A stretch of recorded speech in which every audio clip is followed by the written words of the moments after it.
Alright guys, I got a lot to say about the Night Stalker. Buckle up.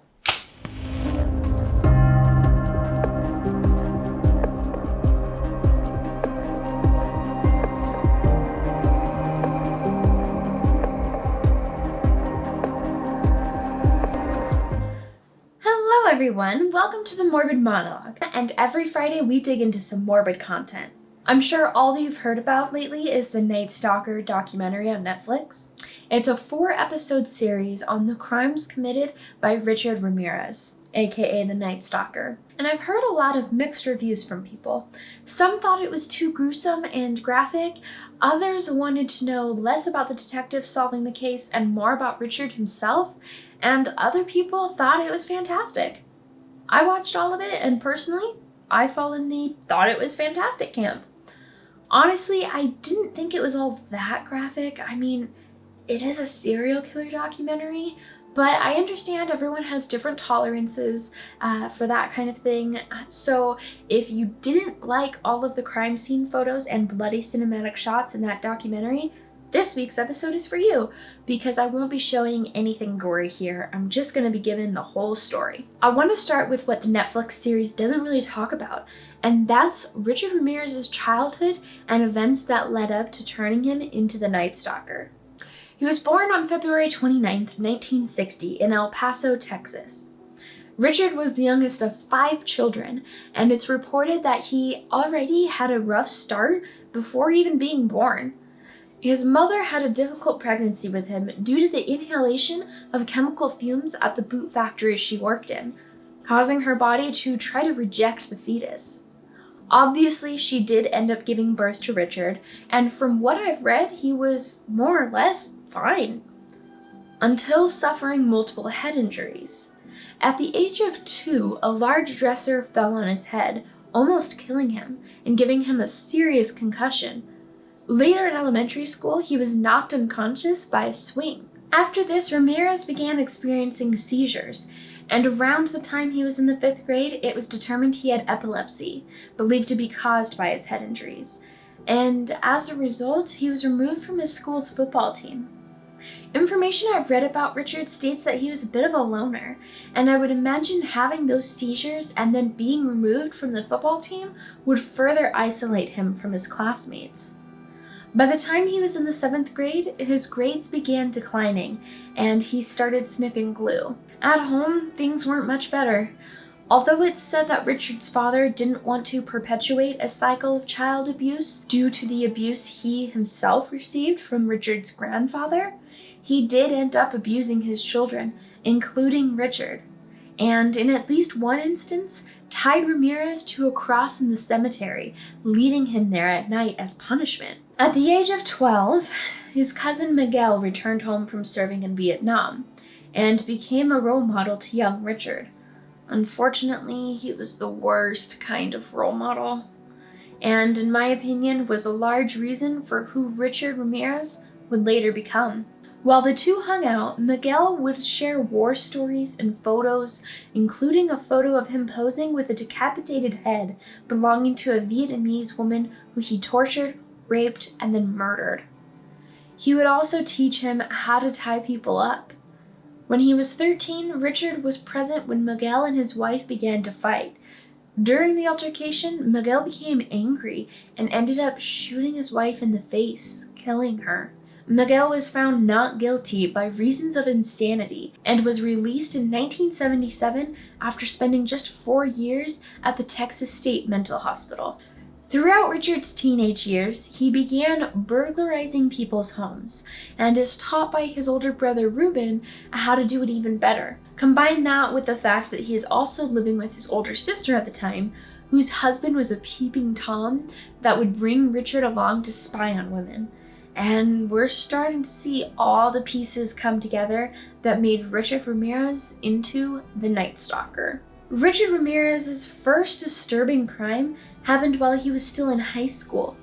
While working at a Holiday Inn, Ramirez used his access to the key cards to gain entry into a woman's room, where he attacked and attempted to rape her. Luckily, her husband caught Richard when he returned to the room. Police were called, but ultimately the couple decided not to press charges since they were from out of state and didn't want to deal with testifying and the hassle that it could bring. However, Ramirez was fired and later ended up dropping out of school. At 22, Richard moves to San Francisco, where he would commit his first murder that we know of. And although it occurred April 10th, 1984, the crime wasn't actually linked to Ramirez until 2009, when his DNA was matched with a sample collected from the crime scene. The victim was 9-year-old Mai Liang. Horribly, she was beaten and raped before being stabbed to death and hanged from a pipe. This would kick off the horrifying killing spree of Richard Ramirez, most of them occurring in Los Angeles. The following June of 1984, Ramirez breaks into the home of 79-year-old Jenny Vincow and repeatedly stabbed her while she was asleep in her bed. From there aren't any other documented murders until the following year on March 17, 1985. That evening, Maria Hernandez arrived home, where she is met by a man pointing a handgun at her face in her garage. She raises her hands up in fear before he pulls the trigger. Incredibly, unbeknownst to Richard, the bullet ricocheted off the keys Maria was holding in her hand, and she survived. Meanwhile, her roommate Dale Okazaki heard the gunshot and ducked behind a counter. Richard entered the home and began looking around, and right as he entered the kitchen, Dale peeked her head up from the counter, and that's when Richard shot her in the face, killing her. From there, Richard fled the scene on foot and stopped a vehicle. He pulled the woman driving out of the car, 30-year-old Tsai Lian Yu, and shot her twice. And it isn't clear to me if he took the vehicle or if he continued to run on foot, but I don't know why he would stop and kill her if he wasn't going to take the vehicle. Maria Hernandez was able to give police a description of the murderer and described him as having curly hair, bulging eyes, and wide-spaced rotting teeth. Only a few days later, on March 25th, Vincent and Maxine Zazara are murdered in their home. Immediately, Richard shot and killed Vincent while he was asleep in bed, and then tied up Maxine to rape and stab her. Disturbingly, once she was dead, he then cut out her eyes and placed them in a jewelry box that he took with him. As he fled the scene, he left behind a footprint in the flower bed. Police were able to determine it was a size 11 Avia brand sneaker, and also discovered .22 caliber shell casings that would later become crucial evidence in the case. Throughout the month of March, in addition to the murders, multiple children are abducted and sexually assaulted and then released. And I'm not going to go into detail about that, but I wanted to mention that it happened, since a lot of people who talk about these events tend to leave that part out, and I'll tell you why that is later. From here, I'm going to give kind of a condensed timeline of events. Since there are a lot of murders, I don't think we need to get into great detail about each one. So, following the March murders and assaults, the next murders to take place are on May 14th, when William and Lillian Doi are murdered in their home. Then, May 29th, two elderly sisters by the name Mabel Bell and Florence Lang are attacked. Florence is bludgeoned with a hammer and bound in her bedroom, and Mabel is also bludgeoned and bound before being shocked with an electrical cord. After raping Florence, he drew a pentagram on her thigh and on the wall. The women were found 2 days later alive. However, Mabel later died from her injuries. This would be the first time a pentagram was discovered at the crime scenes, and like the footprints and shell casings, would later be a key piece of evidence. Between June 28th and July 7th, 3 more are murdered and 2 more are attacked but survived. All the while, Ramirez is leaving the same shoe print and, when he does use a gun, shell casing. Survivors also described the same man each time. News stations are running story after story about the Night Stalker terrorizing Los Angeles, urging people to lock their doors and windows. But police are no closer to cracking the case. And at the time, detectives suspected all of the crimes were being committed by the same person. But other officers weren't convinced due to the random nature of the crimes. Men, women, children, and elderly were all being attacked. Sometimes they were murdered, sometimes they weren't, sometimes they were sexually abused, sometimes they weren't, and all of the victims seemed to have no connection to each other. Then on July 20th, Max and Lila Needing were murdered in their home. And after their murder, Ramirez then went to the home of the Covenants, where he murdered the husband and then sexually assaults the wife and child before leaving. This is the case that linked all of the cases together, because Richard left behind his footprint, 22 caliber shell casings, murdered the man, raped the woman, sexually abused the child, and then left them as survivors. There was now no question that the same man was committing all of the recent savage crimes across Los Angeles. Ramirez then went on to attack 3 more people and murder 1 between August 6th and 8th before traveling to San Francisco to commit another murder and rape on August 18th, where more satanic symbols are discovered, linking these crimes to the Night Stalker in Los Angeles. Side note, I'm not saying pentagrams are specifically satanic, but in this instance, they were intended to be by the killer, so that's why I'm saying that. The mayor of San Francisco holds a press conference about the crimes, where she inadvertently gives confidential information the police didn't want the public to know about.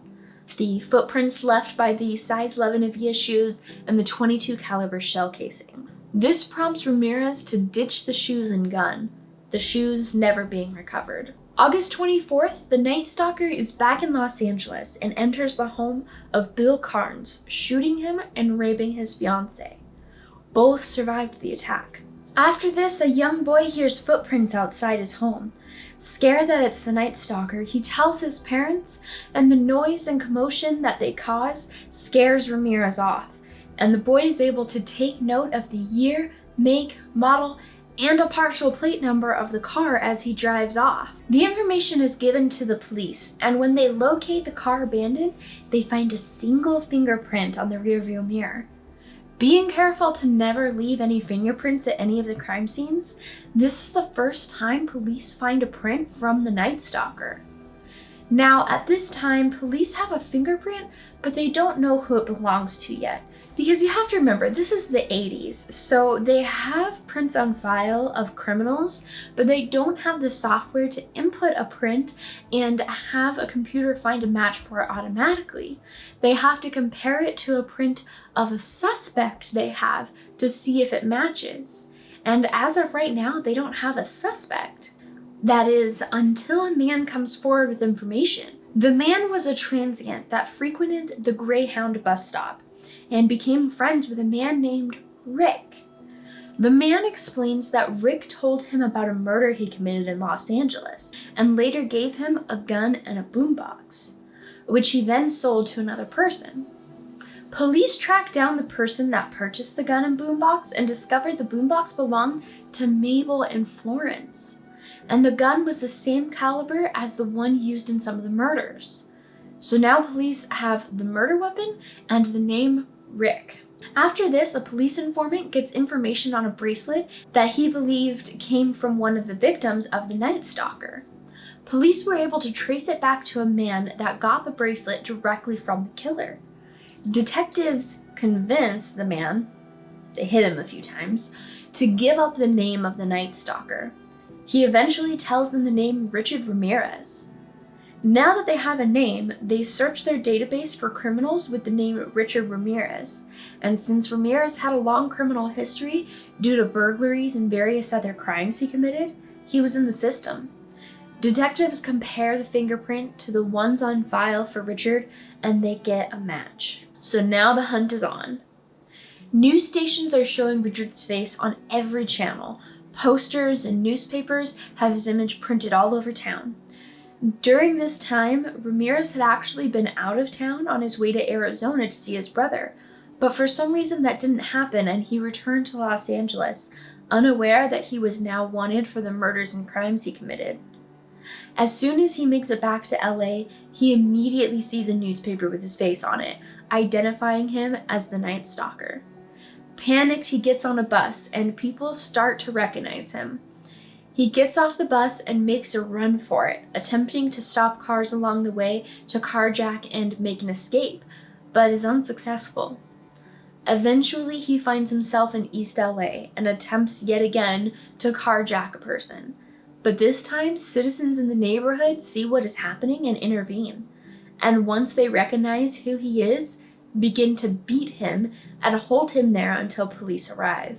The trial for Richard Ramirez began in 1988 for 13 counts of murder, 5 attempted murders, 11 sexual assaults, and 14 burglaries. Now remember earlier I said he also committed multiple kidnappings and sexually assaulted those children before releasing them? Once Richard was arrested and positively ID'd by the children that were the victims to his horrible acts, detectives decided not to add those charges to the trial, given that they already had enough evidence to almost certainly get him the death penalty without having to add those additional crimes to the case.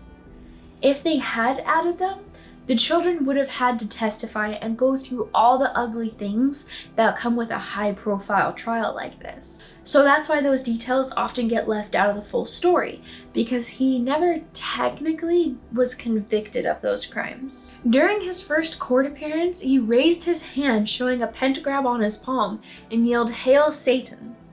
This was shocking to the public and no doubt done with the intent to shock people. Remember the pentagrams and satanic symbols he left at the crime scenes? I think Richard Ramirez used satanic imagery and references as a way to scare people.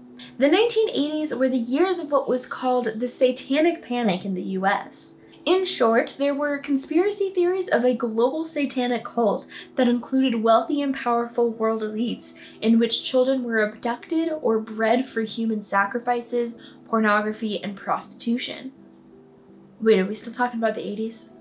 They also thought heavy metal music and Dungeons and Dragons were devil-worshipping devices. So, neat. Anyway, because of this big satanic scare happening in America at the time, it made the symbols left behind by Richard particularly unsettling. On August 3rd of 1988, it was reported that employees at the jail overheard Ramirez planning to shoot the prosecutor with a gun that he intended to smuggle into the courtroom. Because of this, additional security was added, along with a metal detector and intensive searches on people entering the courtroom. This put the jury on edge, and matters were only made worse when on August 14th, the trial was interrupted due to one of the jurors not showing up. She was later discovered shot dead in her apartment. Immediately, the jury was afraid for their lives, thinking Ramirez somehow directed her death. But it was ultimately determined she was murdered by her boyfriend, who then took his own life afterwards. So, unrelated. Despite the horrific crimes Ramirez was being accused of, throughout his trial, he developed a fan club. Women would come to the trial to see Ramirez and smile and wave at him, and he would often give flirty looks and wave back. They would also send him letters in jail along with sexy photos. And what is wrong with people? Also, this guy, are we looking at the same Richard Ramirez? Witnesses and victims claimed he reeked, smelling like a goat. His clothes were filthy, he had rotting teeth. Oh, and one other small detail. He molested children, raped, and murdered people. But, apparently he was dreamy. On September 20th, 1989, Richard Ramirez was convicted on all charges and was sentenced to be executed by the gas chamber. He stated to reporters after the sentencing, quote, "Big deal. Death always went with the territory. See you in Disneyland," end quote. While in prison, he married one of the fangirls he gained during the trial. His biggest fan, Doreen Leoy. During their marriage, Doreen advocated for Ramirez and did what she could to try and keep him from being executed. During an interview in 1997, she stated, "He's kind, he's funny, he's charming. I just believe in him completely. In my opinion, there was far more evidence to convict O.J. Simpson, and we all know how that turned out." What? So because someone else got away with murder, the Night Stalker should too? Eventually, the two separated, and it's speculated that this is because she found out about the 9-year-old girl he tortured, raped, and murdered. Lady, where were you for all the other horrific crimes he committed? Ramirez went on to live another 23 years before dying in prison to cancer at the age of 53 on June 7th, 2013. So that's what we know about Richard Ramirez, aka the Night Stalker. It's truly a disturbing and messed up case, and also sad for multiple reasons. Of course, it's really sad and horrible for the victims. It's also really sad because I can't help but wonder if all of this would have happened if Ramirez had a different upbringing. I'm not making any excuses for him, he was a piece of shit. But if someone were to ask me how to make a serial killer, I'd point to Richard Ramirez's childhood. What do you guys think? Do you think serial killers are just born evil and that's that? Or do you think some of them are made into the monsters they become? Tell me what you think in the comments. I'd also like to know if you've seen the Netflix series yet, or if you plan to watch it. If you've watched it, what did you think? And if you haven't, I recommend it. That is, if you're okay with the crime scene photos. They do show actual crime scene photos, which are a bit much for some people, and that's understandable. But they do use black bars to conceal parts of their faces, so you can't really identify the individuals, which for some reason makes it better for me, but I don't know. I think what I appreciated about the series is that it's from the perspective of the detectives that worked on the case, and really highlights how the Night Stalker impacted the lives of the detectives, victims, and community, rather than focusing on the details of the killer. Which, if you've seen my other videos, you'll know I'm a big fan of that direction. It's something I would like to do, but without a budget to travel, meet up, and interview people, I'm left to just the information that's on the internet, and that's almost always just about the killer. But anyway, that's this week's episode. Tell me what you think about Ramirez either being born a killer or becoming a killer, and your thoughts on the Netflix series in the comments. And if there's a morbid topic you'd like me to talk about next, tell me about that too. I think next week I'll take a break from serial killers. 2 weeks in a row has kind of been draining. And of course, if you liked this video, don't forget to like and subscribe so you don't miss my next one. Thanks for watching. Goodbye.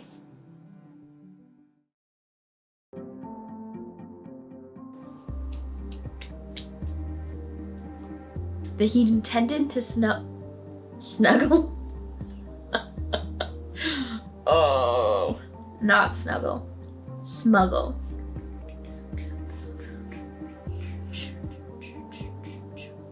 Can you just give me like 5 minutes, dude? Okay. He was born on February 29th. Wait, the 29th. That's a leap year. Does leap year make people crazy? This is gonna take me 5,000 years to record.